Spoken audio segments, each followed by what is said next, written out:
How do I empower leadership team?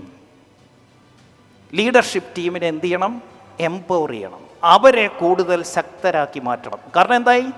നല്ല ടീമുണ്ട്, ഇനി അവരെ എംപവർ ചെയ്യണം, അവരുടെ സ്കില്ല് കൂട്ടണം, ടാലൻസ് കൂട്ടണം, ലീഡർഷിപ്പ് കൂട്ടണം, അവർ കൂടുതൽ ഉത്തരവാദിത്തങ്ങൾ ഏറ്റെടുക്കണം.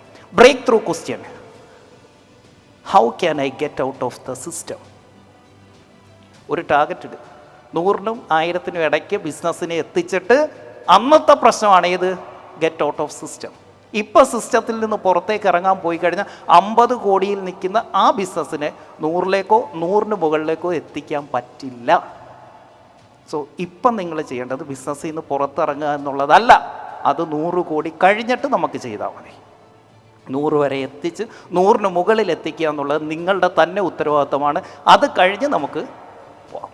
ലാക്ക് ഓഫ് സസ്റ്റൈനബിലിറ്റി, ഇതാണ് നിങ്ങൾ ഫേസ് ചെയ്യാൻ പോകുന്ന പ്രശ്നം. ഓപ്പർച്യൂണിറ്റി ഇവിടെ വെച്ച് നമുക്ക് എന്ത് ചെയ്യാം? ഇപ്പം 100 കോടിക്ക് മുകളിലെത്തി ആനന്ദേ, നമുക്ക് എന്ത് ചെയ്യാം? You can higher C-suit employees. ഇവിടെ വെച്ചാണ് CEO-യെ എടുക്കേണ്ടത്, CFO-യെ എടുക്കേണ്ടത്, CMO-യെ എടുക്കേണ്ടത്, COO-യെ എടുക്കേണ്ടത്, CSO-യെ എടുക്കേണ്ടതൊക്കെ 100 കോടി കഴിയുമ്പോഴാണ്.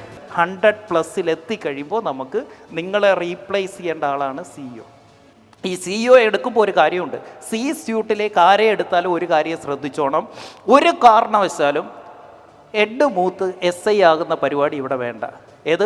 നമ്മളുടെ മാനേജേഴ്സ് പെർഫോം ചെയ്യുന്നതിൻ്റെ പേരിൽ പിടിച്ച് CEO ആക്കരുത്, CMO ആക്കരുത്, CFO ആക്കരുത്. മറ്റൊരു സ്ഥാപനത്തിൽ CEO ആയിട്ട് ഇരുന്ന ആളിനെ വേണം നമ്മുടെ സ്ഥാപനത്തിൽ CEO ആക്കാൻ. കാരണം അവൻ്റെ എക്സ്പീരിയൻസ് ഇവിടെ നടപ്പാക്കുക എന്നുള്ളതാണ് നമ്മുടെ ആവശ്യം, അല്ലാതെ നമ്മുടെ ചെലവിൽ അവനെ പഠിപ്പിക്കുക എന്നുള്ളതല്ല. അതുകൊണ്ട് ഒരു കാരണവശാലും അനാവശ്യമായിട്ടുള്ള സ്ഥാനമാനങ്ങൾ കൊടുക്കരുത്. ഇത് മാറ്റിവെച്ചേക്കണം. എപ്പോഴത്തേക്ക്? 100 കോടി കഴിയുമ്പോൾ കൊടുക്കാനുള്ള സാധനമാണ് ഇത്. When you become an innovator.